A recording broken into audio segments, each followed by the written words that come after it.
In this episode, we set foot on foreign soil for the first time in 20 months, take a quick tour around Cadiz in the beautiful sunshine, play each other at shuffleboard, have a quick chat on the balcony, and enjoy a show in the theatre.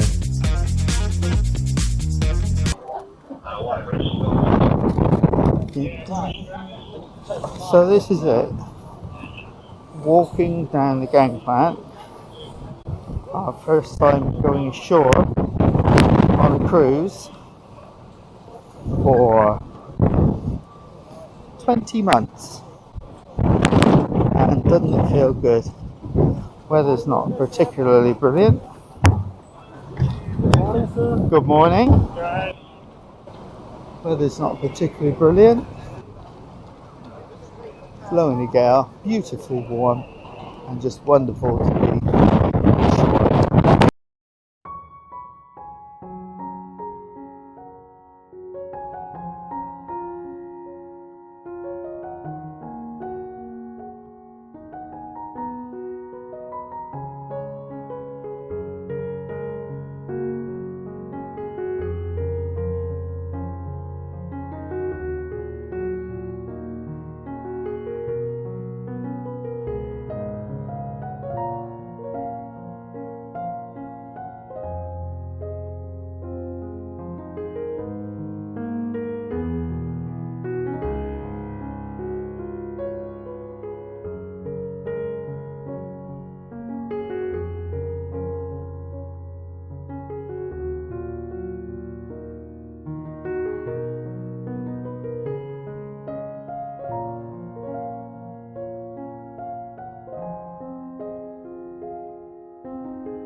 We had celebration night last night, which was very nice, and most people joined in with the dress code, which was lovely.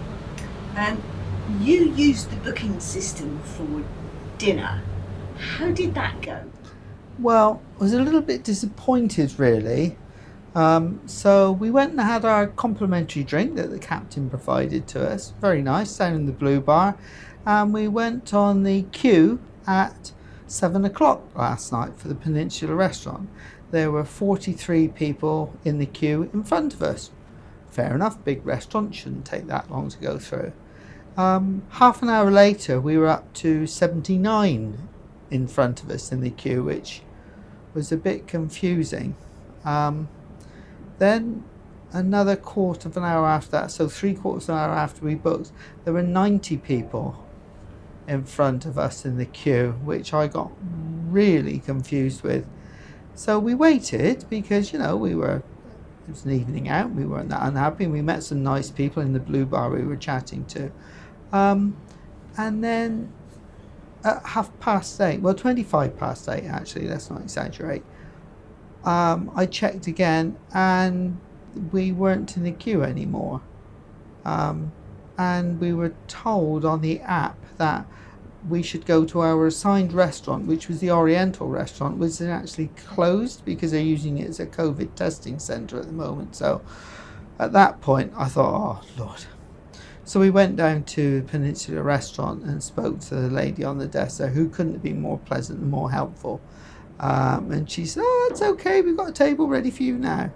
So it appears that if you book on the app, you take forever to get a table. If you just turn up, if you're prepared to share, you get a table almost instantaneously. Or if you insist on having a table for two, which we weren't, you get in within a reasonable time after getting a buzz, half an hour, 3/4 of an hour or so.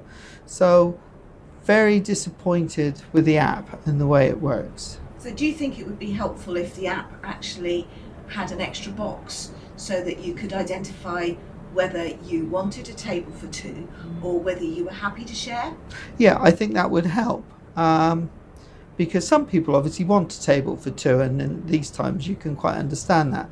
But on the app there is no option to select whether you wish to share or not, and I think if you had the sharing option there, you would actually get called in quicker. The other issue is that I think that if you're the poor young lady on the entrance to the restaurant and you've got people shouting and barking at you there right in front of your face, you're more likely to kowtow to them and give in to them and seat them than you are someone who's sitting quietly in the bar waiting to be called. But I just think the whole booking system is a shambles. And we've now decided to abandon it. This morning we just went to breakfast and arrived and were seated immediately, whereas yesterday we used the app and we had to wait for 1/4 of an hour. So it just shows my point, ignore the app, don't use it, just turn up. You get a far better service because people are better than IT. So after dinner, I know that we had a quick drink to kill a bit of time before we went to the theatre. Was that an interesting experience? Well, yeah, I think it's the talking point of the ship today. So we went along to the show, which was a comedian impressionist called Andrew Fleming. Never seen him before, and I'm sure after last night's episode I will never ever see him again. It looked like his act and his patter was taken straight out of the 1970s. It really did make you cringe at time. All the people he impersonated were dead. Well, nearly, not all. One or two of them were still alive. One or two were alive. They must be cringing. Yeah, but the majority. He had a lovely singing voice, and his impressions were actually quite accurate. It's just that his material was awful and really bad. Quite a lot of people, I'm guessing probably about half the people that were watching walked out during the show. We don't like to do that because we think it's impolite. Although I think last night I would have, but Lindsey stopped me. You did actually say, are we going? Yeah. And I said no because I couldn't believe how bad it was. Yeah, it was bad, and we were hoping that it would get better. And certainly when we came out, we went in the lift up to the Crow's Nest, and we had another drink up there to sort of get over the shock. We met up with some people up there, and they were saying exactly the same. They thought he was just awful. And certainly if there is a second show of his, I should imagine that the theatre would be largely empty.